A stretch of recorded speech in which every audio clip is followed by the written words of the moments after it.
Buenas noches. Llega hoy al programa de Qué grande es el cine, una de las figuras más controvertidas de toda la historia del cine europeo, sin ninguna duda, y también del cine mundial, posiblemente, como Luchino Visconti. Podemos hablar con Visconti de la historia como melodrama y sobre todo, y en esta película que vamos a ver hoy, que es El gato pardo, como de las biografías más íntimas que se puedan conocer de un autor. Creo que la palabra autor le casa a Visconti muy bien, probablemente mejor que a ningún otro de los autores que manejamos en Qué grande es el cine. Una época que Europa estaba exportando cultura con C mayúscula, naturalmente, al resto de los países donde llegaba el cine, por ejemplo, italiano, el cine sueco. Estos hombres eran Ingmar Bergman y sobre todo Luchino Visconti. Hablar de Visconti era hablar de prestigio, hablar de una enorme categoría intelectual, de un poder de convicción enorme en cuanto a aplicación de ideas en la dirección artística, en el mobiliario, en el mayor grado de exigencia de un esteta. Visconti toda su vida ha vivido rodeado de unos grandes creadores que van desde Goldoni hasta Shakespeare, desde Eurípides a Jan Anouilh, etc. Su vida, como digo, se ha movido entre la ópera, entre el teatro y entre el cine. Curiosamente no tiene una obra cinematográfica muy grande en número. Son, me parece, 14 películas las que hizo a lo largo de 35 años de carrera. La que vamos a ver es El gato pardo, quizás el corazón de esa obra. Está justo en la mitad y además es una obra de reflexión, y yo creo que además de una biografía velada íntima del propio Visconti, plantea un problema que a lo largo de muchos años gran parte de la crítica había estado, como digo, en una controversia continua hablando de él. La manera que tenía Visconti de entender su propia vida, su propia herencia, era una de las figuras más notables de la aristocracia italiana, acostumbrado a un tipo de vida maravillosa. En cambio tenía unas ideas revolucionarias que nunca negó. Quizá en El gato pardo vemos cómo él comparte esa revolución, está a favor de ella, pero prácticamente se sale en un silencio, por supuesto respetable, pero hay una especie de abdicación de algo que había sido su juventud. Por eso a mí, este cineasta que llega muy tarde al cine, ya ha pasado sus 30 años y después de haber ejercido, ya hablaremos de ello, porque tiene una biografía realmente apasionante, trabajos de ayudante de dirección con Jean Renoir, etcétera. A mí me parece que la realidad sueño y la realidad dura crítica social están en alguien como Visconti reflejado de una manera asombrosa. Creo que El gato pardo, después de sus experimentos con Noches blancas o de sus películas primeras como Obsesión o La tierra trema, sitúa perfectamente la figura de este, indudablemente uno de los grandes creadores de la cultura europea. Y después pues ya vendrían otro tipo de películas que quizá algunas han tenido una gran fama, como ha podido ser Muerte en Venecia o La caída de los dioses, pero que a mí personalmente yo estoy todavía más en desacuerdo con esa época suya. Y en cambio, paradójicamente, estoy muy cerca del Visconti de Confidencias, del Visconti del Inocente, digamos de un Visconti casi benaventino, pero creo que muy sincero. Al final él se refugia, a mí me parece, en una especie de mundo personal, lleno de lagos fantásticos, por donde van unos cisnes menos maravillosos, de cuadros de un valor incalculable, parterres estupendas, estatuas etruscas que mueven los árboles. Me parece que se crea un refugio a su medida y que su sinceridad llega a unos grados que no había tenido en su carrera. Pero como digo, vamos a hablar de una de las obras claves, no solo de Visconti, sino de los años 60, y que es El gato pardo, y que ahora me parece que va a introducirnos Antonio Jiménez Rico, y que yo le diría antes de nada, ¿por qué el título del gato pardo? ¿Qué es un gato pardo? El gato pardo es una especie de cabra salvaje. No es efectivamente, como algunos han pensado, un equivalente al leopardo. El gato pardo es creo que en castellano tiene otra acepción, que me parece que es la onza, que es un bicho salvaje, pero pequeño, y diríamos que puede ser, pues eso, un gato salvaje. Un gato salvaje. Un gato salvaje.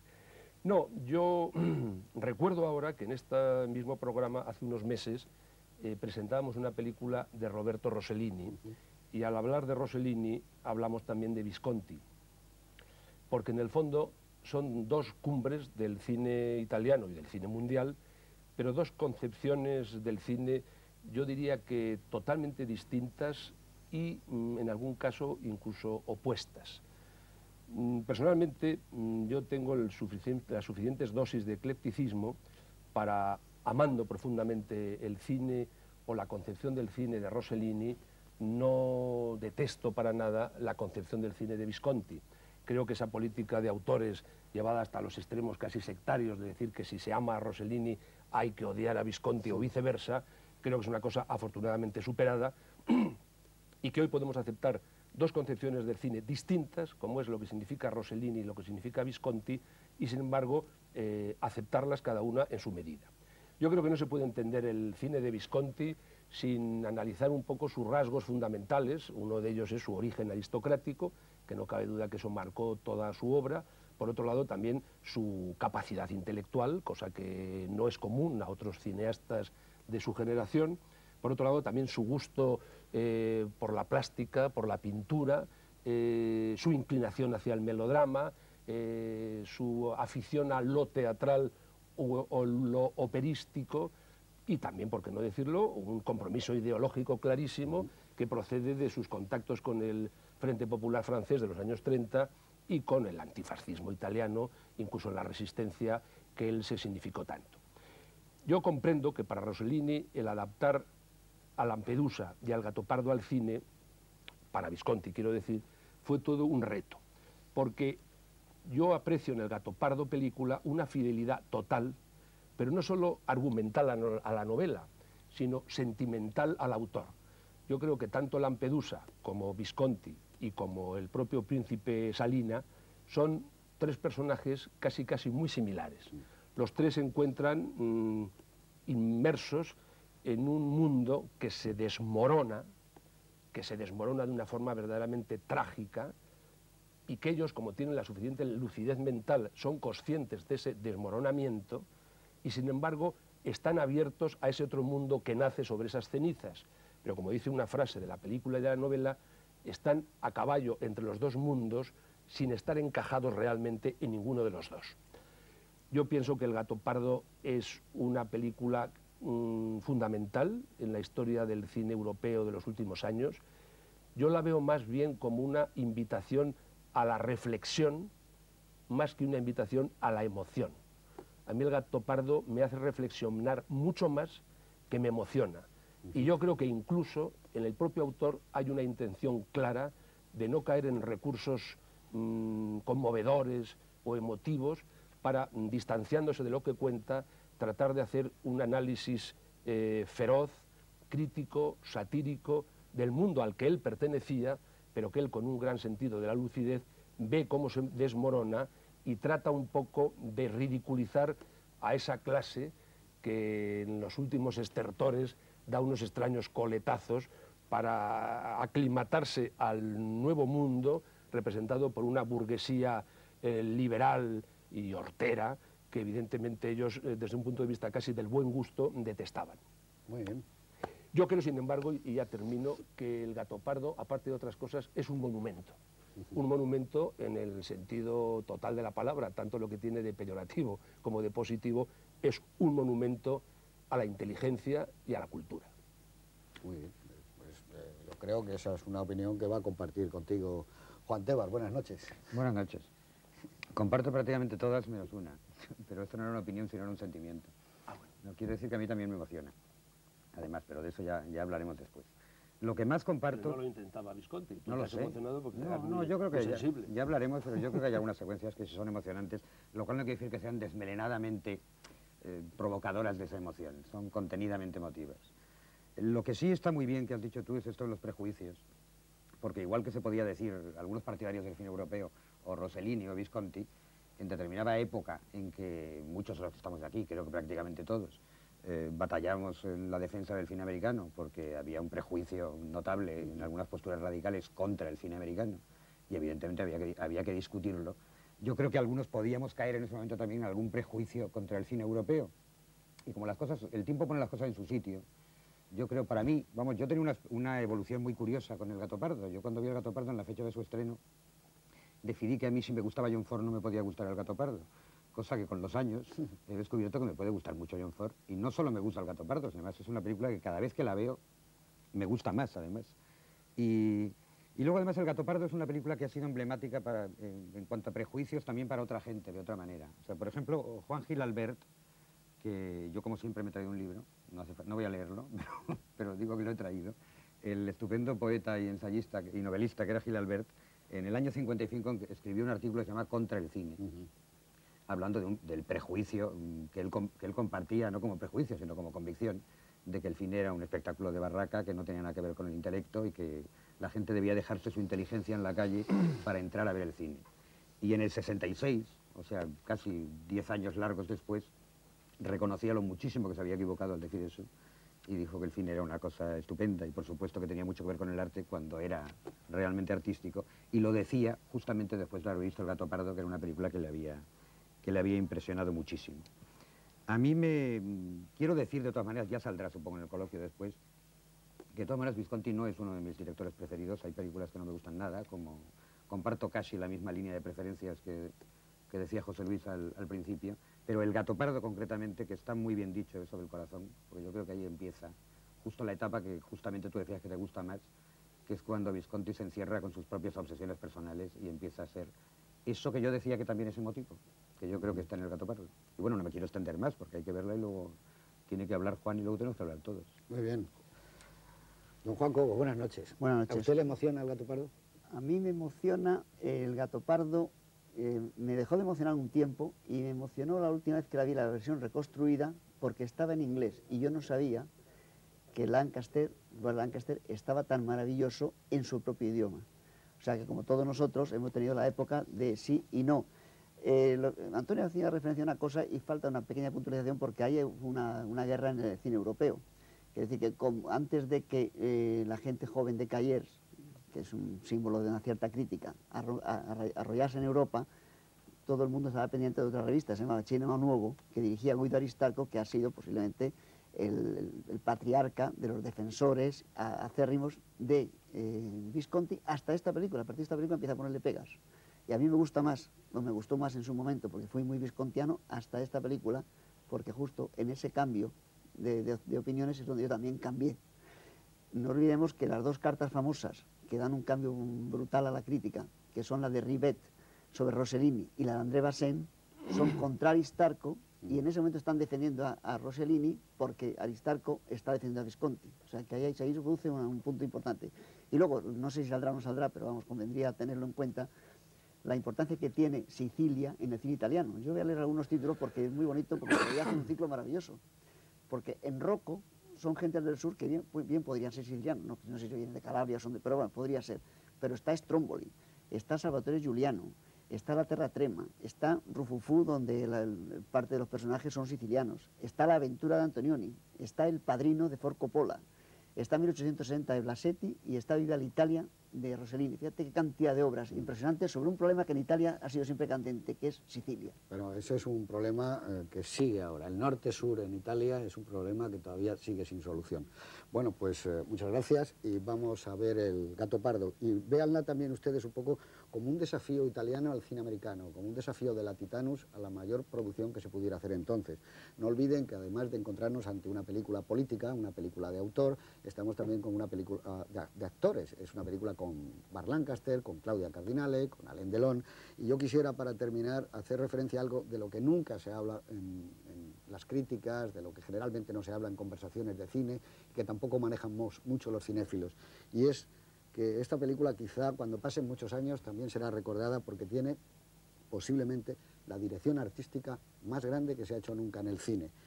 Yo no quisiera ser injusto con Carbuglia, que es el hombre que firma esta ambientación y esta prodigiosa dirección de arte que tiene la película, porque yo creo que esto sí es Visconti en estado puro.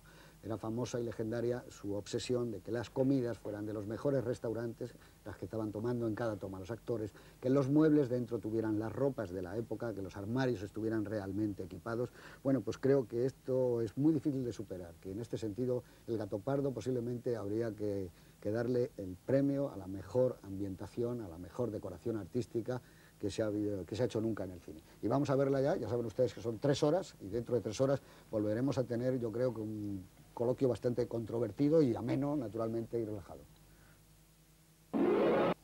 Bueno, pues todavía con los ojos empapados en ese maravilloso amanecer después de ese no menos grandioso baile, y habiendo dejado en ese melancólico y último paseo al Príncipe Salina, luego nos dirá Juan Tebar porque es el último paseo del Príncipe, digamos que la producción es del año 1963 y que como viene siendo norma en nuestro programa, mientras Luchino Visconti y un equipo de más de 400 personas filmaban El Gato Pardo, ese año se inaugura con la publicación de una novela que hoy día ya es una novela histórica, como La ciudad y los perros, de Mario Vargas Llosa, que, bueno, antes había hecho un libro de relatos, Los jefes, pero que esta novela le consagra como uno de los grandes escritores, y así ha sido después de tantos años, que sigue siéndolo.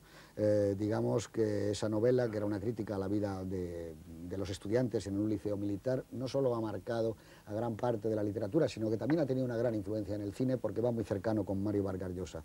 Muere uno de los grandes actores de la historia del cine y uno de los grandes directores, en cambio, esta faceta muy poco conocida. Charles Laughton hizo una sola película, La noche del cazador, pero ha pasado a la historia y quizás será una de las obras imperecederas del cine. Muere también, bueno, es un año de muchos fallecimientos, muere también uno de los grandes genios de la poesía de nuestro tiempo, William Carlos Williams, ni más ni menos, el poeta cuya obra Masterson, en un canto, en casi 4 libros, pone en entredicho el hombre industrial, ese hombre que ahora ya no llamamos industrial, sino que no sabemos muy bien lo que es, pero tiene poco que ver ya con el lado humano.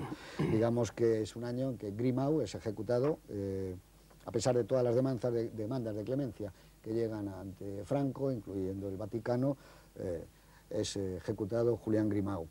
Y es el año en que se estrena la que hoy es quizá la mejor película de la historia del cine español, así está siendo considerada en muchas votaciones, El verdugo, de Luis García Berlanga.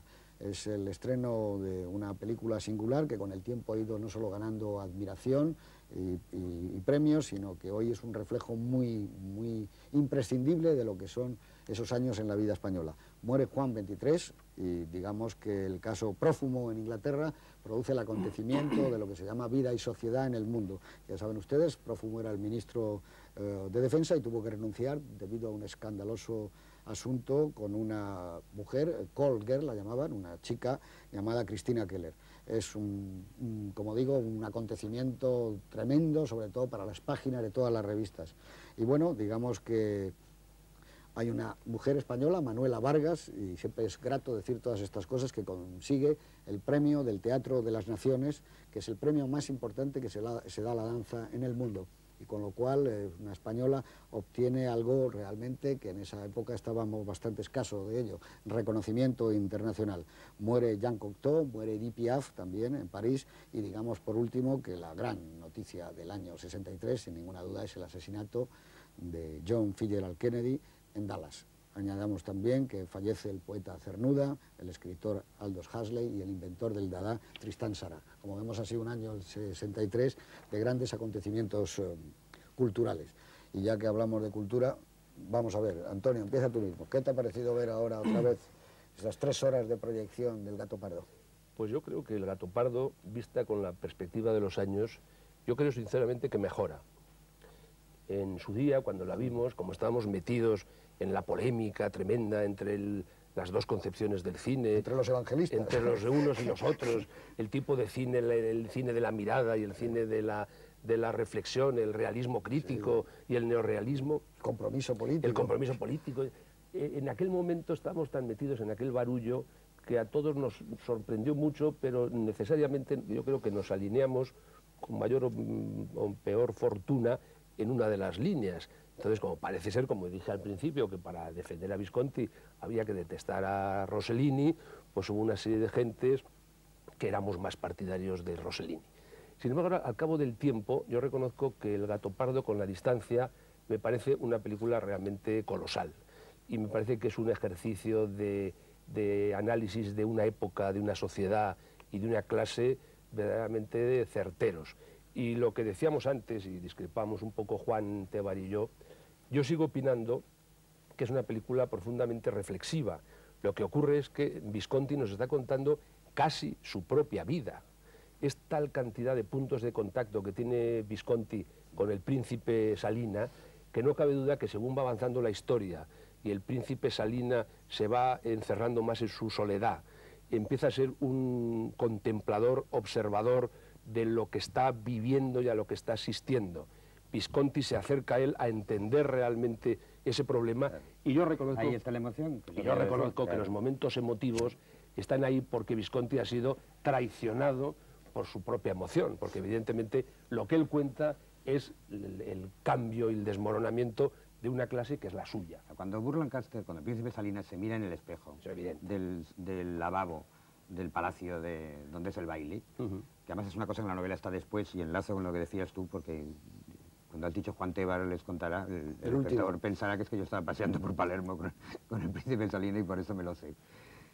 Cuando él se mira en el espejo ya adivina la muerte, realmente, a mí eso sí me emociona. Es que el príncipe me emociona Salinas, bastante. evidentemente, por un lado, tiene una segunda juventud, que es el enamoramiento y esa extraña relación que sugiere Visconti en la película entre el personaje suyo, el de Alain Delon, y el de Claudia Cardinale.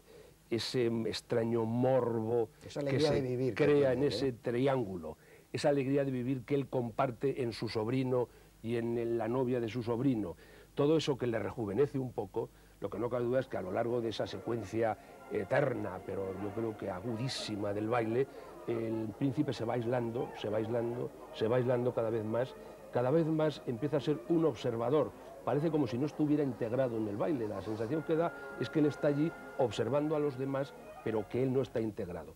Tiene la primera escena, efectivamente, en la biblioteca donde está el cuadro de la muerte, donde tiene el encuentro con los dos. Luego, efectivamente, se queda solo. A mí eso me parece totalmente emocionante. Se queda solo, pero no, es que eso insisto, que yo estoy de acuerdo, pero es que evidentemente ese es el momento en que Visconti se emociona con su propia vida, porque en el fondo, pero en ese sentido, es sincero. Para seguir un poco con el hilo vuestro, quizá el mayor grado de emotividad está cuando se mira al espejo, pero hay un momento, cuando ha terminado el baile y se le acercan unas personas y le dicen qué bien baila usted, sigue usted siendo maravilloso, le dicen al príncipe, él les da las gracias y de repente hay un plano que él mira, ya ha salido de cuadro Claudia Cardinale. Sí, que se han vuelto al... Y él se queda mirando, Sí, y yo sí. creo que ese es el plano de reconocimiento, de decir, bueno, esto se ha acabado. Y además es un plano mantenido. muy Claro, pero largo. es que en ese toda la es el plano secuencia lo que fantástico. está es, él asume el final de su vida, la muerte, y entrega el futuro que ya no va a tener a esos jóvenes con los cuales él pretende que se fecunde el pasado, o sea, que rejuvenezca o reviva el tiempo que no Son le los que queda. están más a caballo entre las dos épocas, y realmente el príncipe Alfonso, bueno, el conde Alfonso, su Tancredi, sobrino, se llama Tancredi, Tancredi que es en la un novela, es un representante típico de lo que dice Visconti, es decir, que hay hombres que enseguida se atemperan con la nueva situación con una enorme facilidad. Cosa que no hubiera podido hacer Salinas, ¿no? Exacto, Claro, y se casa incluso con la hija Pero de yo me don refiero Carlos a Heró. Antonio, que él, por ejemplo, siempre ha sido muy criticado por su puesta en escena operística, como tú decías, porque tenía un lastre teatral, con comillas, ¿no? Pero la solución es mucho más cinematográfica que apoyándose, por ejemplo, en un espejo, que es muy bonita, pues sobre todo porque en ese momento te estás dando cuenta de la enorme mirada de Visconti, de que hay un mundo de baile, de gente que se está aburriendo, una nueva clase social que asciende, que es ambiciosa también, que es esa burguesía, están las letrinas, y está mezclándose el olor de las letrinas con las miles de flores que hay puestas en la fiesta, pero la solución es muy cinematográfica, es como una salida de cuadro de una actriz y de repente hay un plano de una mirada muy mantenida y muy sostenida, y eso es un hallazgo. Sí, sí, espléndido. pero por ejemplo, sin embargo, los dos primeros tercios, estamos hablando del último tercio de la película, Sí, que que es el sería- baile y sería tal. el baile. Los dos primeros tercios, yo creo que el análisis o la mirada de Visconti Sí, es a la que yo me prevalece sobre refería. la emoción, por Evidentemente supuesto, es una por mirada supuesto. distante. Por ejemplo, hay una secuencia que es típica para lo que yo estoy diciendo, es cómo cuenta la batalla. La batalla entre los de las camisas rojas y los partidarios de la monarquía borbónica, es una batalla rodada toda en planos generales, en que no hay un realismo intencionado. Parece que los soldados están haciendo que se pelean. Hay un tono de ficción asumida. De segundo fondo de teatro. Exacto, Sí. como diciendo, esta es una batalla que la tengo que contar, pero no quiero que os emocione, ni que toméis partido ni por un bando ni por otro. La cuenta de una forma distante, lejana, y siempre en un tono de ficción. Y más preocupado por los racos de luz de los planos generales, que es lo único que parece ser que le obsesionaba en ese momento, para que lo rodó en varios amaneceres, para que la luz fuera por las fachadas y cogiera los colores de la piedra, que por, Y luego que por se- el drama de una gente que está Y muriendo. luego se analizan los planos generales, en esos planos generales hay mucha mucho acontecimiento, pasan muchas cosas. Hay un plano general en que hay un niño que se pierde, que llegan unos soldados, lo cogen. Sí, pero no se detiene a batallar. Todo eso se pierde. Pero no se detiene a batallar en las batallas, como tú dices. La Pero, batalla en las escenas de palacio y de los personajes cobra incluso mayor importancia los pocos primeros planos que hay, precisamente por eso. Los de su hija, por ejemplo. Exacto, yo iba a decir, los de Concheta. O sea, ese personaje de Concheta que entiendes, incluso aunque nunca se hubiera dicho, que está enamorada de Tancredi y de Alfonso, en la versión doblada, de Alain Delon. Y el cómo le mira y le desea y cómo va entristeciéndose según ve que le va perdiendo. Eso es... Pero cómo arranca la película es muy significativo. Arranca con la familia rezando el rosario, vista desde fuera. Sí, sí, totalmente, vista desde fuera de la casa. De la casa. Sí. Para él es más importante la casa, los visillos esos de seda que ondulan al viento, las cosas esas para el sol. Y la familia está dentro, se la oye rezar el rosario, luego entra, pero siempre la forma de acercarse Visconti a ese mundo es respetuosa, pero siempre un poquito fría y distante, porque aunque es el mundo al que él pertenece, no cabe duda, es un mundo que a él no le gusta. Sí, no le gusta, pero eso habría que matizarlo, porque en varias biografías que existen sobre él, en donde él ha contado acontecimientos personales, yo sí estoy con Juan Tebar, de que a mí me parece que Visconti debía ser un hombre de una gran emoción interior y un hombre muy sensible. Él cuenta, por ejemplo, que cuando se levantaban los chicos, había un baile en su casa y se levantaban en pijama y se iban a la parte más alta de la casa y veían las últimas parejas que estaba amaneciendo, las últimas parejas que seguían bailando, ellos seguían escuchando eso último que estaba tocando la orquesta, esa cosa tan bonita y esa emoción que produce su recuerdo. Claro, él la cuenta de otra manera porque quizá le tiene un pudor muy grande a mostrarse abierto, pero por eso decía yo que quizá a partir de esta película es donde Visconti se abre más en confidencias, es él el que está hablando. Sí, yo por eso yo subrayo lo del corazón que decía José Luis, porque yo creo que toda esa mirada, a mí me parece que aparentemente distante, no excluye la emoción, pero tampoco nos vamos a pasar toda la vida en esa disquisición. Los acontecimientos sociales que él cuenta con mucha precisión, por ejemplo, la cena o comida que tienen, que en aquella gran mesa, y luego en la parada del baile, que hay otra gran parada en que la gente está como comiendo de una forma informal, unos de pie, otros sentados, todo lo presenta siempre como un ritual de clase. O sea, en el fondo, la primera cena, me parece, cena en el palacio de Dona Fugata, cuando presentan a Ángel. Él lo cuenta realmente como un rito. Y además lo está contando como un rito de clase, en que se ve cómo parte el plato, cómo comen unos, cómo comen otros, cómo se comporta, cómo beben las copas unos. Sí, pero son muy importantes los personajes, es muy importante la inclusión de Claudio Cardinale ahí, lo que provoca en Concheta. Pero siempre tiene el tono de esa risa de tiempo. Es un rito de clase, a mí me parece que es un rito de clase que él asume, porque evidentemente esa es la grandeza de esta película, que en el fondo es una película que él trata de analizar una clase a la que él pertenece y en la que se siente totalmente integrado, como es lógico.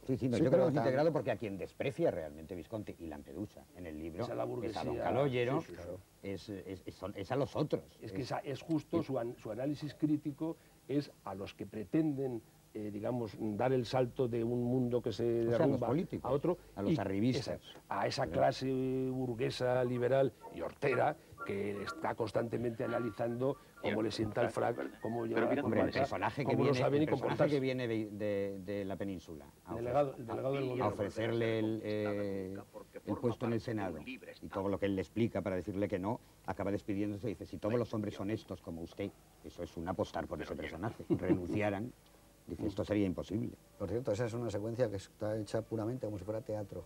Esa es una puesta en escena, como un escenario, y los movimientos que hay del salir de la mesa o detrás de la mesa. Es que además tal y como está escrita, claro, está hecha exactamente como si lo hubiera puesto... Además, el personaje de Salina, que es el mismo personaje, como habéis dicho, me parece, del propio Lampedusa, y en cierto modo el mismo Visconti, hay un momento que dice que está fatalmente comprometido con el pasado, lo cual quiere decir que está comprometido con algo que a lo mejor no es lo mejor, pero es lo suyo. O sea, que es totalmente inevitable. Eso no cabe la menor duda, que él se siente mucho más cercano a ser un personaje Salina que a Don Calogero. Por alusiones, y luego de verdad que dejamos hablar a Juan Cobos. Sí, ahora va a hablar Juan. Ahora va a hablar. Pero yo quiero decir dos cosas por alusiones. Pero un momento, y al joven tampoco está con él, porque hay una especie de mirada de melancolía que él cree que ese joven, Alain Delon, que es un joven de su tiempo, que vive con su tiempo moderno, actual, al final es un joven que vive en el tiempo de Salina. Al final no ha renunciado a su tiempo, ha renunciado a sus ideales. Este joven lo que es un traidor. Claro, Sí, entonces él, la Eso mirada... se lo dice Concheta, por eso digo claramente. que no es que esté, que no es que ataque a los Bueno, pero traidor a ataca a todos Garibaldi estos. también. Sí, es un traidor a todo. Claro, claro. Pero el cambio de camisa nunca está más claro que en Es un esto chaquetero. que es cambiarse la camisa. Se lo pregunta el propio Salina, ¿por qué no llevas la camisa roja? Y luego dice lo contrario de lo que decía al principio, y se lo dice hasta Concheta. Yo decía que por alusiones, y de verdad que inmediatamente dejo hablar a Juan, que me parece que lo estamos... Yo no he pedido la palabra todavía. No, hombre, pero Pues te la pídela mereces, porque no hablas. Te la mereces. Porque Está José caliente. Luis ha aludido a Vargas Llosa y a Juan Tebar. Entonces yo, por Vargas Llosa, digo, Vargas Llosa ha escrito un ensayo extraordinario sobre el gato pardo novela, estupendo, ¿no? Estupendo. Y dice de Lampedusa, que era un personaje apasionante, que estuvo calladito toda su vida y escribió esta novela en el último año de su vida, cuando no había escrito nada. Se creó un personaje que no sabía vivir en el mundo que le tocó, pero sabía soñar con fuerza sobrehumana, dice Vargas Llosa, lo cual me parece que es totalmente aplicable tanto a su propio personaje de Salina como al propio personaje de Visconti sobre este personaje. Bueno, y respecto a lo que decía José Luis, de que yo sabía lo que le pasaba al príncipe de Salina después del paseo, lo sé yo y lo sé cualquier gallo de la novela. Claro que supongo que no soy el único. O sea, después de decirle a la estrella, que en la película no dice que estrella, pero que en la novela dice que es Venus, lo cual es muy significativo. En la novela, y esto es gracioso porque siempre se ha discutido en las adaptaciones cómo se resuelve el monólogo interior. En la novela él no le dice a la estrella directamente, sino piensa que cuándo se decidiría esa estrella a darle una cita menos efímera, que será la cita de la muerte. Aquí se lo dice claramente a la estrella, lo cual es muy bonito. Pasa más veces en el libro. Todas las cosas que le dedica al cura, de qué bien le iría a este país, y dice Burlancastre, si hubiera menos jesuitas. Eso en el libro lo piensa, lo cual es una forma directa y clarísima de solucionar el monólogo interior. Esto cuando sirve, no, lo que le ocurre al príncipe Salina, que es lo que decías tú, es que después de ese paseo, él ya ha decidido morirse. Lo cual no quiere decir que se muera inmediatamente, pasa bastante tiempo. Y la escena del espejo en el lavabo realmente está sacada de una escena posterior en que él se mira en el lavabo, en el espejo de su lavabo, no el del baile, y se encuentra que le ha pasado lo mismo que a un personaje que no existe prácticamente en la película, pero que en la novela es muy importante, que es el perro Bendicó. Sale el perro por ahí, pero no está como personaje ni como nombre. Este perro que ha ido envejeciendo y deteriorándose al mismo tiempo que el personaje del príncipe, muere antes que él, y él lo... ¿Cómo se llama? Lo entierra. Diseca. No, lo diseca. Ah, bueno. Exactamente. ¿De cómo tiene que hablar? Claro. Lo diseca. Y cuando ya decide morirse, después de una partida de caza y de una comida estupenda que reúne a la familia y les dice adiós, después le dice a su mujer que por favor, que cuando se muera él, que a Bendicó, que es como el gato pardo, porque además tiene una postura parecida, que ya está hecho un asco incluso disecado, que lo tire por la ventana. Esto es enormemente simbólico literariamente porque la novela acaba con tirar el disecado de Bendicó en una postura que queda exactamente igual que el gato pardo del escudo. Y ya me callo un rato. Bueno, dinos tú ¿Tienes algo algo que ahora decir? Yo realmente no quiero tampoco, porque me ha vuelto a pasar lo que me ha pasado siempre desde los años 70 con la película, que vista otra vez y doblada y todas estas cosas, perdida el encanto de la voz de Burt Lancaster y de los 70 milímetros y de la reconstrucción perfecta de unos colores que aquí ya están un poco perdidos, pero que los han recuperado en la Technicolor de Londres, donde Rotundo estuvo mucho tiempo trabajando en reconstruir la película para que no se perdiese. Me pasa igual, que a mí, por ejemplo, las batallas famosas, yo no creo, en mi opinión, que es que a él no le interese. Yo lo que creo es que no sabe rodarlo. Esa es la primera cosa. Yo tengo una cierta Y opinión parecida a la tuya. en la película muchas veces hay una teatralidad que es muy propia de él. Yo, como me interesó mucho Visconti, me tomé la molestia y aprovechando las circunstancias de los viajes y tal, yo he visto un Macbeth de Verdi montado por él en Spoleto y he visto una obra de teatro con la compañía que tuvo mucho ese tiempo él, que es estos dos personajes, Don Calogero y la mujer del príncipe, o sea, Rina Morelli, y Paul Estopa, que luego vino a hacer con Berlanga el Juego de Milagro. Entonces, yo he seguido bastante eso y noto que realmente esa teatralidad y ese sentido operístico, que además él lo dice, ¿eh? En el libro, en las memorias de Edith Bogarde se lo confiesa que a él el cine lo ve como ópera. Como ópera, pero un sentido operístico. Y en el teatro se nota. Y el melodrama, del cual le acusaba bastante Bazin también, está siempre presente. Es decir, que por ejemplo, Basen dice, vamos, me decían que Senso era como un melodrama operístico y que Rocco era como una novela melodramática. Entonces, yo eso lo he vuelto a detectar bastante frecuentemente. Ya, pero Juan, sea porque él no sabe o porque no quiere, el resultado es el mismo. La batalla es una forma de contar una batalla realmente fría y yo insisto, sin épica. Bien porque no sabe o porque no quiere. Y los extras muy mal, se con paran los aire de extras. ficción. Los extras se paran, no siguen. La batalla no parece siguen la batalla de una ópera. Sí. Teatral. Es decir, en que los actores están simulando que pelean, simulando que se caen muertos, simulando... Y yo creo que todo eso es tan obvio y tan evidente que bien porque no sepa o porque no quiera, yo creo que eso al final tiene una intencionalidad, que es que él no ha querido entrar en la épica de la batalla, porque pasa realmente por ella, porque lo que quiere ver es el resultado como final. dice Juan, es como si eso lo hubiera rodado el ayudante. No, y se ve que los actores se pero paran, es- los que el extras ayudante se era paran, director, era se Massaro. paran, se encuentran con un enemigo y pasan de largo. O sea, que eso Pero es lo una que cosa dice Antonio falta también es de- verdad, que si es así, será porque él no ha querido que sea de otra De otra manera. forma, eso sí. No, lo hubiera esta repetido, lo hubiera película rodado de tuvo otra manera. muchos llama un problemas director de segunda económicos, unidad y enormes se problemas rueda. económicos. Y, por ejemplo, es decir, que a mí me gusta la escena del baile, me parece súper larga, y me parece, por ejemplo, que como el vals y todo eso, yo veo un vals dirigido por Masophuls o veo la escena del baile de los Anderson, y desde luego, claro, no resiste, para mi gusto, Visconti en ese sentido.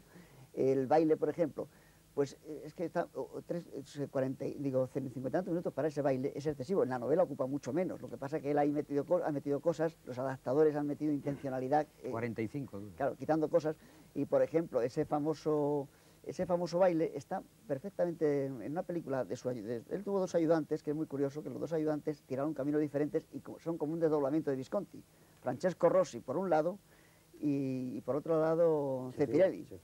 Uno se va hacia la ópera y hacia el cine blando, y el cine de decoración, y el otro va hacia el cine realista, con una película esplendida como es Giuliano. Pero en Dimenticare y Palermo vuelven unos personajes americanos a Sicilia y visitan el lugar de rodaje del baile, y suena la música. Entonces, ese decorado vacío y la música tiene una fuerza tan grande casi como la película hoy día. Sí, pero si eso no está en contradicción con lo que te dice Antonio, Lo que decimos. él lo que... O sea, yo creo que lo que dice Antonio es que él, con un buen ayudante de dirección o con otro realizador de segunda unidad, hacen unas batallas maravillosas. Magníficas. ¿Por qué? Dice, pues porque tenían los medios, tenían la figuración, tenían todo para no poderlo querido. rodar. Y si ha quedado así, incluso lo podía haber cortado, porque tampoco hubiera pasado sí. nada, por haber Hay que ver lo quitado de los eso. medios en una película en que hay un presupuesto tal, en que hasta cosas que no se ven, como todos sabemos, se cuidaban, hasta los papeles de los periódicos de los cajones, que parece ser que eran de la época también, no se puede ahorrar en hacer una batalla tan chapucera. Es que reconstruyeron una parte, ¿sabes? De eso, ¿sabes? Que tuvieron que reconstruir una parte y por algún motivo cuando había proyección no... Además que Visconti no veía proyección, según cuenta Di Bogarde, no veía proyección hasta el final. O sea que Di Bogarde, por ejemplo, le pregunta al final de Muerte en Venecia y dice qué horror, tendrás que meterte ahora 5 meses para verte el material y seleccionar. O sea, parece que no veía proyección, según el que cuenta él. Y por avanzar a otro lado... Yo es que creo que la película no está en la batalla. No, Claro, la película de Es una estar está anécdota. más... Es una anécdota dentro de toda la incluso, película. si la dividiéramos en 3 partes, el último tercio de Sería el baile, es donde me parece que él, equivocado o no, es donde hace hincapié en decir, y donde ves más claro que está rindiendo homenaje al Risorgimento o a una revolución en la que cree, pero en la que él ya no toma parte. Y eso es lo que yo creo que queda claro en esta película. Es que hay una clave que él- histórica que él muy ya no fuerte. toma parte en estas La cosas. película, incluso para los europeos, no digo nada, en otros países debe ser muy complicada de entender en todos sus matices por la complicada situación que tenía Italia en ese momento, que no llega a ser un país unido hasta 1870. O sea, cuando esta película empieza, todavía faltan 10 años y está el Reino de Nápoles, está la presencia española, está por arriba de las fronteras, está la enorme cantidad de Italia que pertenece al papado, que aquí está un poco odiado, pero que se ve en el personaje del jesuita, sí. que lo que están viendo es que le van a quitar al Papa sus estados. O sea, todo ese mundo que es muy importante en la novela se refleja mejor, pero claro, en la película Pero no había digamos que el manera. Risorgimento es la lucha para tratar de conseguir la unificación italiana. Ese es el, Y sobre todo quitarle a los extranjeros, a Claro, Austria, Francia, España y al Papa los terrenos esos. No, Porque y además todo visto desde Sicilia, que encima es un problema mucho mayor, como bien explica el príncipe Salina.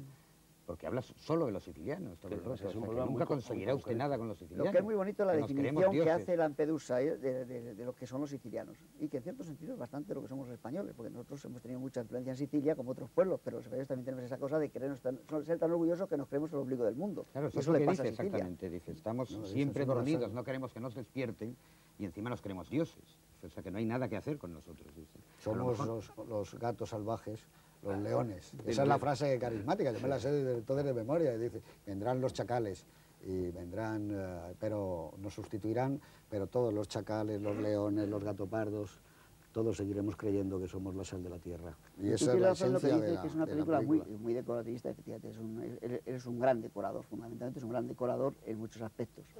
Le estamos poniendo a caldo. No, Pero tú, cuando hablaba yo de controversia, no, yo ahora voy a sacar una no, hay banda un por caso, Visconti. no, Yo yo voy a también, hacer yo dos, también. tres palabras que son Pero muy si es un concretas. decorador solo. Cuando está preparándose Campanadas a Medianoche, que es a los meses, un año después de esta, hay un italiano que se radica en Londres, pero que conoce los dos mundos, el anglosajón y el italiano, y que iba a ser el productor ejecutivo de la película. Y le dice, y manda una carta, una nota a Wells diciéndole, y le recomienda todos los nombres que salen en esta película, Garbulla, Piero Tosi, todos esos grandes. Y le dice además que por qué no hace la película en color, que el color tratado de una cierta manera, como los pintores del 480, que podía ser una película maravillosa. Y Wells, en su precariedad, le dice, le agradezco muchísimo el interés que me muestra y el cariño por mi película, pero si yo pongo esos nombres, si pongo el color, todo eso engrase de tal manera que nunca me dejarán contar la historia, no se hará. No se hará. O sea que Wells quiere contar una historia humana y se da cuenta que si mete todos esos elementos, el coste se dispara.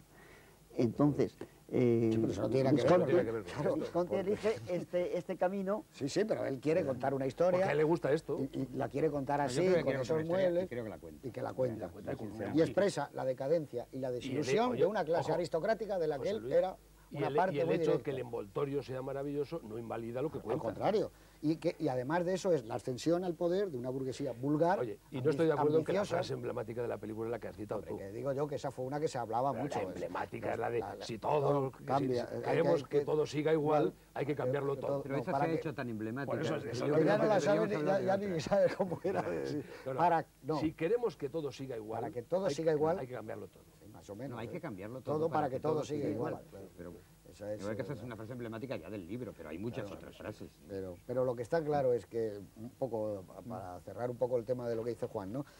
Que él, para hacer eso que a lo mejor Wells haría de otra forma, él nunca podría hacer Campanadas a Medianoche, Visconti, nunca, porque le falta, no podría rodar, no podría atender a ese plan de rodaje tan terrible para él. Él necesita, pues eso, una figuración tremenda, como ha necesitado tener unos jardines maravillosos, y no solo unos jardines, sino que luego tenía que poner unas estatuas etruscas en los jardines, y luego unos ventiladores especiales que Y movieran... unos visillos Y la, de y seda. la seda que fuese auténtica. Claro, y que movieran Y los el cubiertos. viento, el ramaje, para que viera la cabeza. Bueno, es famoso que se decía que cuando hizo la terratrema, aquellos marineros terribles, esa gente que salía con las barcas, estaban sacados de la Orestiada, de la Ilíada, eran como dioses griegos, no tenían nada que ver con unos marineros. Pero claro, ese era su mundo. Es un mundo particular. Muy particular, pero lo que yo creo que está evidentemente claro es que no solo cuenta una historia, sino que yo creo que cuenta la historia de lo que luego va a ser todo su cine. O sea que yo creo que El gato pardo es exactamente una aventura personal, además es una película muy autobiográfica, y que tú decías, según va transcurriendo metraje, la película El Príncipe Salinas es Luchino Visconti, o sea que eso no No, y hay además ninguna el príncipe duda. Salina, que además está interpretado por Burt Lancaster, tiene muchísimo que ver con el personaje que interpreta Burt Lancaster en Confidencia. O sea, que ya aparte de las razones políticas y de esto, es el hombre viejo, que está cerca de la muerte y que mira a la juventud, en la cual de alguna manera se sustituye o se fecunda a sí mismo cerca de la muerte, que a mí es la parte que más me gusta de esta Que película. eso todos Que- sabemos en la historia personal de Visconti le ocurría bastante. Sí, sí, claro. No, a mí hay un aspecto Ayer que no hemos decía hablado eso. hasta ahora y que a mí me parece que a mí es el aspecto que más me chirría de la película. A lo mejor como me chirría tanto, vosotros lo dais ya por dicho, que son los dos flashbacks. Pocos días después de la Las entrada dos de saltos Garibaldi atrás. en Palermo, Que no son además tradicionales, es decir, que ha pasado a la escena ya cuando la vuelve a recordar. que deseaba Sí, mirar eso parece que es una cosa rara de montaje. Pero es una cosa Que está, de todas maneras, en la versión reconstruida a la que tú aludías después, que dura como 20 minutos más, que yo creo que no se ha puesto comercialmente. Yo la vi en el Festival de Valladolid hace 2 años. Queda bastante más explicable ese flashback porque está estructuralmente no solo metido en 2 golpes, sino en 3, y además empieza de otra manera, porque es que la hay parte de la merienda en el campo, que es donde Pero hay se uno que es introduce el flashback. innecesario. Aquí viene el flashback de una vez que te ha contado Don Calogero, no, Don Luigi, el personaje que interpreta Sergio Reggiani, te ha contado cómo ha visto a la mujer de Don Calogero en esa misa. Ah, ¿te refieres a eso? Yo creo que no te referías a eso. Son dos, uno es ese, el otro es el de la presentación. Claro, es que el de la presentación que está dado en dos. No, pero yo me refiero, y luego al otro, es que esa presentación, cuando ya te ha contado la historia, que te lo sabes, que te viene ese flashback y que ves tú como Don Calogero, no, Don Luigi se mete en un confesionario para ver a la mujer de Don Calogero, no aporta nada. No, es que Bueno, aporta una cosa que podría haber aportado igual claro. si le hubiera puesto antes, que es que el personaje está interpretado por Claudio Cardinale. Bueno, pero Es eso- una cosa que a mí me gusta, Ya, pero podría haberlo puesto antes, en montaje. Narrativamente, a mí me parece que es innecesario y confuso. Y el anterior, aunque esté rodado, vamos, esté dado en dos partes, tampoco creo que sea tan necesario el ver como la presentación del conde, no sé cómo se llama, el personaje que hace Girotti allí, El compañero. compañero. Pero yo creo que... Y además con un narrador, creo que incluso hay un narrador. No, parece eso en la versión parece que es un española. narrador en Es el que doblaje. el príncipe Salina empieza a contarle a sus invitados en la merienda campestre. Pero en el doblaje yo creo que es otra voz. Pero no, el doblaje es la misma, pero queda raro porque parece que de repente ha habido un narrador en esa película fuera de los personajes, pero no lo es. Yo no lo acabo de ver bien eso. En la película lo que sería interesante, y eso sí es universal, que es lo que yo creo que todo habrá interesante debe tener, es que refleja un cambio de sociedad y refleja cómo los hombres ambiciosos suben en contra de sus ideales. Es decir, eso está, evidentemente, los garibaldinos tenían y el mismo Garibaldi tenía un plan que le echaron abajo.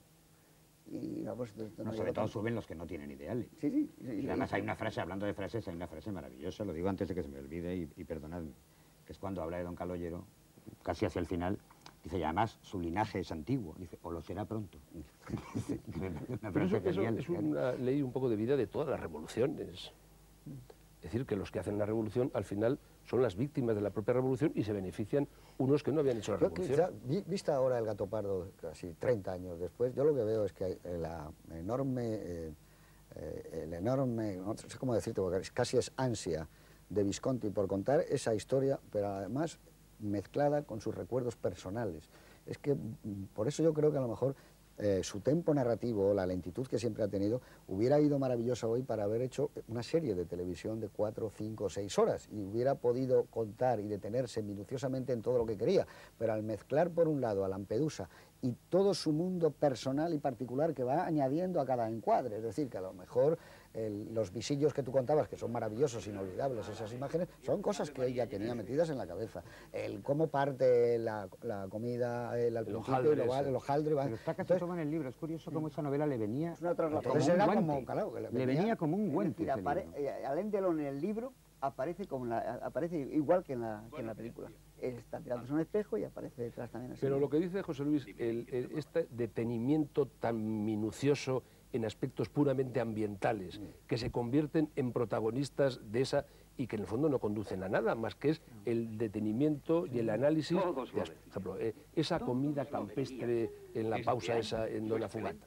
Está contado con una cantidad de detalles, la sábana esa blanca, que está claro que es que él ¿Crees que no tenía ese conducen a recuerdo. nada? O sea, ¿qué te No, refieres? no digo que no conducen No, a en nada. la historia, narrativamente. que no hacen avanzar Bueno, la bien, historia, es que no hacen avanzar la historia. Conducen a mucho, Que porque una la opción película es eso. narrativa puede ser la opción narrativa argumental o otro La tipo de película es opción, de eso. opción Evidentemente narrativa. la película está más llena de esas cosas que de la historia, porque la historia al fin y al cabo se puede contar Por en eso 10 yo minutos. decía, y esto es una hipótesis mía, pero que estáis o no de acuerdo, cuando él se desprende de Dostoyevsky, del Tomaso de Lampedusa, etcétera, y para pavor de muchos dice, ahora se va con D'Annunzio, dice, ¿cómo que va a hacer? Fíjate lo que era D'Annunzio, ¿eh?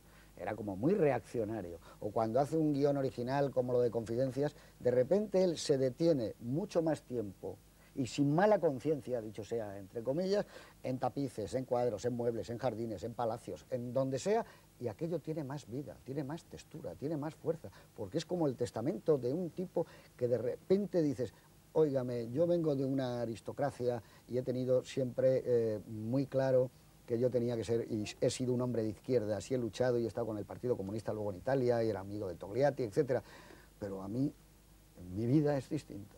yo como me siento feliz y a gusto es rodando estas cosas y deteniendo mi cámara en un traveling majestuoso por este cuadro maravilloso del 18. Y donde yo me siento feliz es sacando a Helmut Berger, al que además le quiero mucho, en vestido de Luis II de Baviera en este paisaje fantástico. Y de repente su cine para mí cobra una dimensión de autenticidad como no lo había tenido nunca, porque es sincero. Yo me estoy dando cuenta que está expresando de verdad su sinceridad. Esto ocurre a Yo partir antes del Gato Pardo. claro, antes del Gato Pardo yo veo que es postizo Las noches blancas. Pero sigo diciendo que me parece una cosa curiosísima que haya encontrado un libro que tiene tanto como si lo hubiera escrito él. Porque es que hay tantas cosas. O sea, cuando le enseñan los frescos del palacio, del techo y de las paredes, eso está trasladado de sitio. Pero en el sitio en que está en el libro es exactamente igual. Y el visillo que ondea en la ventana. Y el viento. Y luego hay cosas tan curiosas. Yo en un cursillo que daba de estas cosas a unos alumnos de guión, les leí un trozo de un capítulo del Gato Pardo de Lampedusa. E inmediatamente les puse la secuencia que correspondía de la película. Y todos, absolutamente todos, dijeron, joder, ¿a qué leche va la película? O sea, esta película de la que estamos hablando, tan lenta, tan reflexiva, en comparación con lo lento y reflexivo que es el libro, parece que va toda leche. O sea, que es que en ese libro estaba ya todo esto. Todo esto que es enormemente personal. O sea, que es un encuentro en la cultura tan curioso y tan coincidente que no solo le hace hacer una de sus mejores películas, para mí la mejor, sino que le provoca, como tú decías, hacer después las películas más personales. De todas maneras, sobre el comunismo yo quiero leeros una línea de Di Bogart en sus memorias, que hizo 2 películas con él, o 3, 2, y que dice exactamente que Visconti pasa por ser un comunista de la mejor cepa, vamos. Y a mí me extraña mucho porque entre sus Picassos, sus palacios, sus camareros de calzón corto, sus cocineros, el tren de vida que lleva, la riqueza que le rodea, yo se lo discuto. Y me ha dicho al más de una vez, puede que tenga razón, pero algún día te lo explicaré. Lo que pasa es que las memorias se acaban y no ha explicado todavía qué le dijo Visconti sobre por qué esa controversia entre ser comunista y vivir como un gran señor. Bueno, yo creo que eso es el Gato Pardo. Claro. Eso es el Gato Pardo. Sí, claro. Es que es lo que de repente estás con una persona que sabe que de lo que está hablando y del resurgimiento, de la revolución es estupendo, cree en ello, pero llega un momento de su tiempo vital en que no comparte ya ese tipo de historias o se siente cansado. Pero yo no creo que haya sido insincero Visconti cuando tenía 30 y tantos años. Yo creo que era un hombre que además estaba, cuando hizo La Terra Trema, era un hombre que estaba absolutamente volcado en ese tipo de cine, ¿no?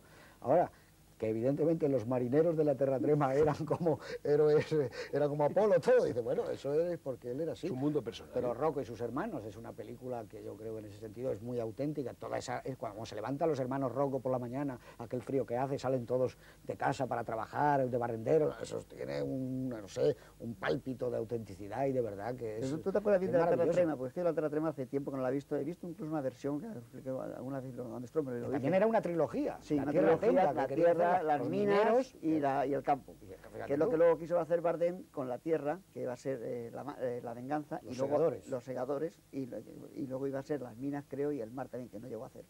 Pero, de todas maneras, en la Terra Trema, si te acuerdas bien, que yo me sorprendió cuando lo voy a leer tiempo más tarde, hay mucho esteticismo en los encuadres, muchos cielos maravillosos, las figuras recortadas, que no parece que vayan bien con el drama vital que está contando. Pero bueno, es que su primera película, que era Obsesión... Y que no hace Rossellini, claro, en Stromboli. Ya lo han dicho, pero es que son diametralmente opuestos, pero además totalmente contradictorios. Su primera película era Obsesión, es una novela que es El cartero llama 2 veces. Claro. ¿Con qué se detiene Visconti?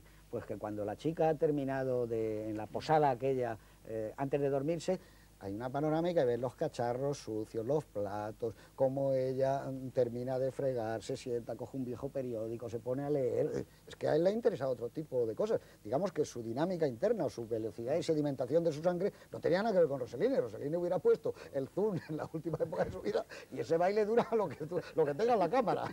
Se la acaba con ello, ¿es verdad? ¿No es tiempo verdad? Real. Claro, y hubiera dicho... Claro, Visconti siempre ha sido así, lo que pasa es que su gusto, y yo creo que evidentemente era un hombre de una gran cultura, de una gran inteligencia, de un gran gusto personal. Y yo no quiero decir que haya sido solo un director artístico, ni muchísimo menos.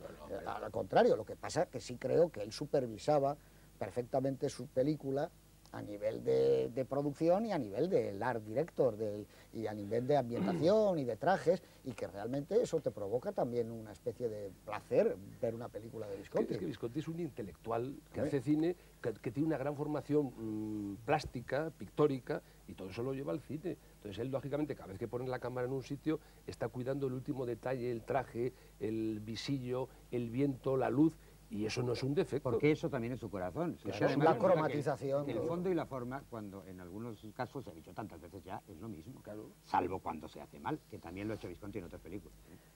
Yo creo que en esta no, en otras sí. Lo que pasa es que Divo Garde, por ejemplo, dice una cosa que... Es que Divo Garde me parece que no era partidario. No, sí, que no se querían mucho, aunque claro, Le dio el papel de Aschenbach. los 3 primeros días de que le convocó en Alemania ni le dio siquiera, ni le encontraba, y él había hecho un viaje por medio Europa para reunirse, para rodar al día siguiente, y le tuvo 3 días sin hacer nada. Y luego le hizo venir de California para terminar la otra película, la de Muerte en Venecia, y le tuvo también 3 o 4 días sin hacerle ni caso. Después había venido de California porque Cuco lo había dejado líder ya de Justin, que había hecho. Y entonces Bogart dice una cosa interesante, que Visconti dice, con lo que él, en la caída de los dioses, con lo que él ha gastado en la cena esa famosa de todos los personajes, y los días que ha estado parado porque es por esto y por lo otro, dice, Losey habría hecho 2 veces King and Country. Ya. Pero fíjate, yo ahora, eso no tiene nada que ver. Cada uno es cada uno. Claro, cada uno es cada uno. Él se Pero va a lo que le yo gusta. yo sí estoy de acuerdo con Juan Tebar. A mí lo que me emociona ha sido la evolución personal de Visconti de acuerdo con su tipo de cine. Cuando yo decía antes lo de Benavente, que os he visto una cara rara, es que es benaventino al final está haciendo como Rosas de Otoño. Sí, y se coge a D'Annunzio. No, pero es que es absolutamente sincero. Y en la película de Confidencias hace decir a su alter ego, que es Burr Lancaster, yo no soy un reaccionario, aunque no entiendo nada de esto del mundo, esta violencia que hay, este neofascismo, y está metido con sus cuadros, con sus pinturas, anclado en otro mundo, pero de repente dice, es que ese es Visconti. Y ese era Visconti, y al final va con D'Annunzio porque le gusta Pero D'Annunzio. entonces sería una evolución. Deberíamos romper ¿Sería la una lanza. evolución o es que antes... No, es que a era mí me sincero? gusta mucho. Hombre, no es que fuera sincero, pero antes estaba también un poco el En los cine que 50, debemos de hacer. 55, 60. Hombre, él la ruptura yo creo que la hace con Las Noches Blancas, cuando todo el mundo está luchando por un realismo socialista, por un realismo crítico, por no sé qué, él dice, el 100% de la película han decorado, que es Las Noches Blancas, la nieve artificial, todo, dice, fíjate la que se armó allí. Cuenta porque, de cartón piedra. claro, todo el mundo dijo, ¿pero qué es esto? Pero de alguna manera, tú lees a Dostoyevsky, y bueno, la frontera entre el sueño y la realidad es muy discutible, además muy ambigua, y entonces tú ves un poco como ese mundo de pesadilla, tú ves Noches Blancas y tiene algo, es algo como una metáfora rara, visual, y tiene algo que te atrae. A mí veo esa película, es una película extraña. Pero el momento culminante Pero- de su historia es el Gato Pardo. Claro, cuando llega el Porque ahí Gato es Pardo... donde empieza ya, yo creo que es cuando empieza a ser más sincero consigo mismo. Sí, pero no está mal visto lo de Noches Blancas, que dice José Luis. Ujú. O sea, realmente es una ruptura. A mí se me había olvidado, fíjate. Ese es el paso. Es una ruptura muy importante. Bueno, no soy de Ahora, Celso, a mí lo que me hubiera no olvidemos gustado, Celso a mí ya, lo que me hubiera gustado es que Celso ya haberle son- hecho a Proust la búsqueda del tiempo perdido. No creo que Eso. nadie lo hubiera hecho. Los 2 temas que él tenía preparados, que era Me acordaba la porque montaña me has dicho tú mágica, lo de Losey. la montaña La mágica mágica y Proust. En Proust habría estado... Bueno, Había como un torero y habría estado a la altura. De 6 a 7 horas cada una, o de 8. Fíjate tú cómo ¿Cómo hubiera hubiera sido. sido aquello? No, me he acordado porque has dicho tú, Juan, lo de Losey, que también estuvo a punto de hacer a la búsqueda del tiempo perdido. Pero una película para él, pues fíjate. para sacar primeros planos de todas las puntillas. Bueno, y luego hay que decir una cosa también, que también a veces nos olvidamos. Bar Lancaster está asombroso. Y eso quería decir, quería romper una lanza Está que genial. falta hiciera por Bar Lancaster, que está impresionante. Está impresionante. Es un trabajo... Entra en la mejor época de su vida. Ya en Trapecio había entrado en una época adulta extraordinaria. Pero trabajo- esta y 10 años después, o los que haga, no sé cuántos, hace ese papel tan parecido, en cierta manera, de Novecento, en que está espléndido. A mí es que me parece asombroso cómo está Bar Lancaster. Sí, sí. Asombroso. No, él ya ha cogido, como tú dices, una era de actuaciones fantásticas. Ya en 7 días de mayo empieza a estar otro Bar Lancaster. En El hombre de Alcatraz estaba maravilloso. Sí, no, siempre ha estado mal Aquí- de joven. No, no, él siempre Pero ha sido de muy repente buen tiene una actor. madurez tan impresionante. Aquí es que se le encuentra a gusto, ¿no? Él- Además, interioriza mucho todos sus... Se le ven las Que cosas. es lo que no Eso- había hecho antes. que no Exacto, ha hecho. eso es Esos su cambio planos radical. dándose La interpretación colonia. interior. Antes era un hombre Maravilloso, mucho sí. más extrovertido y en estas películas, sobre todo en esta, es que adivina su pensamiento. Aquí en esta película, fíjate que una de las cosas más famosas de Bar Lancaster ha sido su sonrisa, esa boca increíble que se iluminaba en la pantalla. Y aquí yo creo que casi sonríe 2 veces nada más, pero hay una vez, que es cuando ve por primera vez a Claudio Cardinale, que entra, cómo reaccionan todos los personajes según van entrando, y esa sonrisa de Bar Lancaster diciendo, esto es lo que quiero para mi otro yo, o sea, Además, ese es que hijo que no he tenido. cuando entra Claudio Cardinale realmente es prodigioso también el partido que saca de Claudia Cardinale, Bueno, en el yo sentido lo que de que tengo es aquí, claro, las flores amarillas. la carnalidad, la sensualidad, al lado de todos esos cadáveres andantes, todos empolvados y tal, aparece Claudia Cardinale entre las flores amarillas, con esa tez morena, con ese En un cuerpo, mundo que se está muriendo. con esa boca. Realmente es la Claro, es la vida, sensualidad, es la semilla que hace falta. A mí de actores me gusta mucho, casi tanto como Lancaster, por lo menos en inglés, que me dejó muy sorprendido, es Pablo Estopa. Pablo Estopa como Don Caloyo, sí, pero Estopa es un papel complicadísimo, Pablo Estopa difícil, y llega a ser odioso, y mezquino, y eso que está Estopa reflejado. había trabajado mucho con Visconti en El teatro, todo el tiempo. y yo creo que Todo se el tiempo. entendían Sí, perfectísimamente. Pero es un tipo de ahora- interpretación que hemos visto ya varias veces en Estopa, que está igual de bien muchísimas veces. Pero Me esta vais a tiene decir, a lo mejor- tiene una ruindad. Me vais a decir una locura, pero yo viendo esa mirada de melancolía a la que adivinas, como tú dices todo, de un patriarca siciliano, amante de los perros y de hablar con las estrellas, hubiera hecho El Padrino maravillosamente. Lancaster. seguro. Viendo esa, siempre he pensado, Sí, sí, estoy sí, de sí, acuerdo, sí, que sí, hubiera sí. sido Sobre todo en esta etapa de Don su vida. Corleone asombroso. Sin necesidad de hacer ese tipo de interpretación. A mí es que no me gusta Marlon Brando en El Padrino. Es lo único que me gusta del Padrino. Bueno, yo para- Sin necesidad de caracterizarse tanto y estar tan Voy a meter una quietecito. anécdota final de este tipo, porque yo llegué a conocer un primo de Lampedusa, que además fue con Wells, el jefe de producción que al final hizo la película. que no, claro, era el príncipe Tasca. Y entonces, lo que demuestra la visión de Lampedusa y lo que vino después y tal, es que el primo este, que era siciliano, lógico, y tenía toda la pinta de todos estos, trabajaba en esto y entró en cine y todo eso porque sabía muy bien inglés, porque como tanto todo siciliano, fuera los títulos que no valían para nada, y acabó trabajando 15 años en Detroit en las fábricas de coches. Y de ahí aprendió el inglés maravillosamente.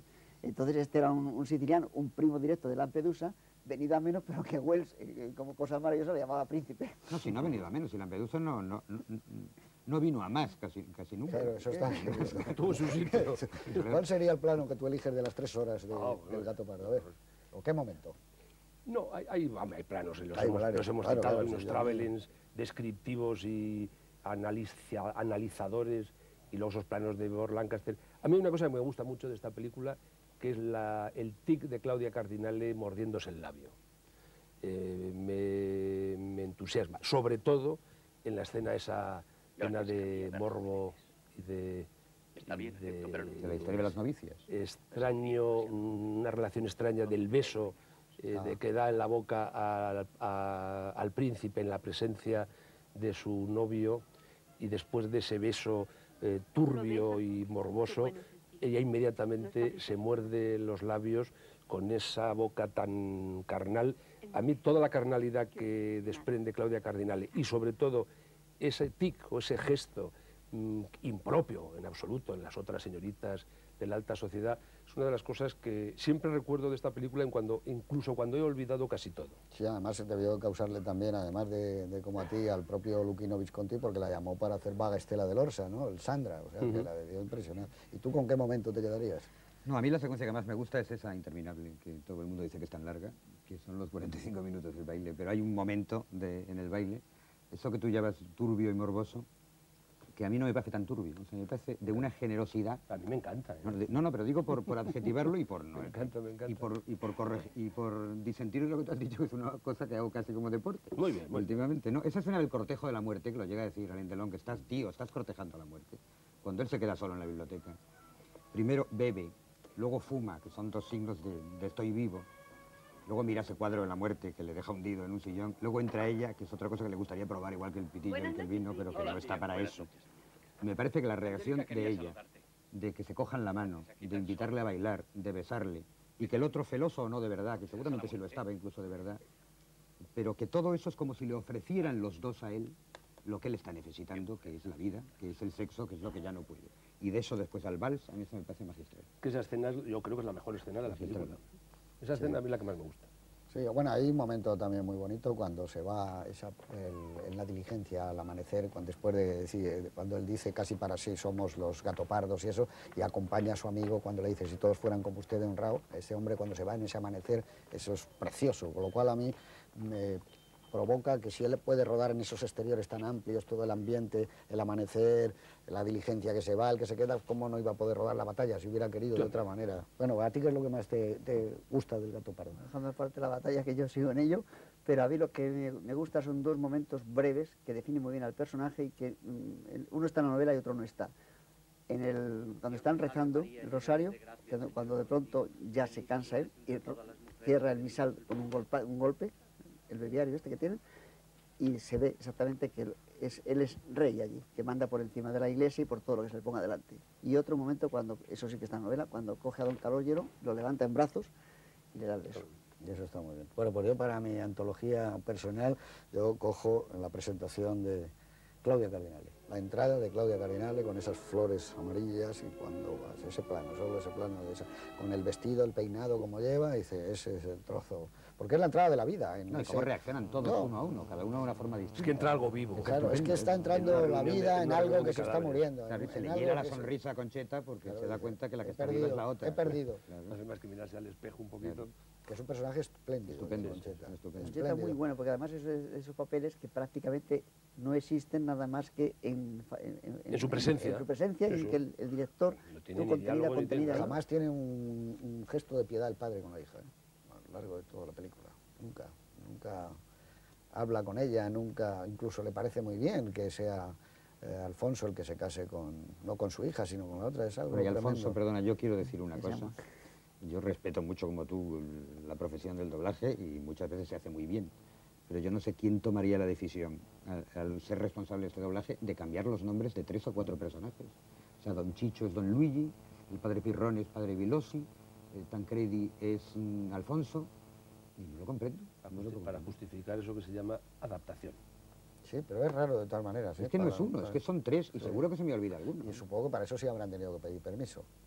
Porque cambiar ya tanto y tantos Cambiar los nombres... nombres. Posiblemente les parecía duro.